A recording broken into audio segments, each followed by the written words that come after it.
जब से उमरिया कोयल सातारा के फान हो, सीटी मारे लोग पारन आफत में परान हो।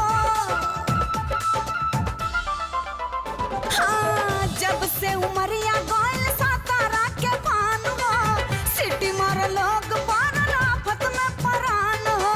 दहिया अब तह सैया जी के मेल खो जाता, ए दहिया अब तह सैया जी के मेल खो जाता।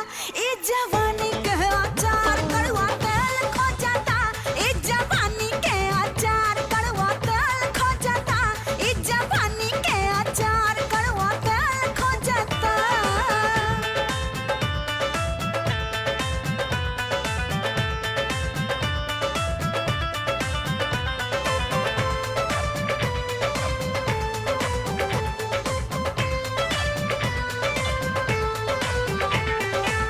छूटता पसीना सगरो टूटता लांग हो, कहिया ले हिली हमरा कौना के पलंग हो।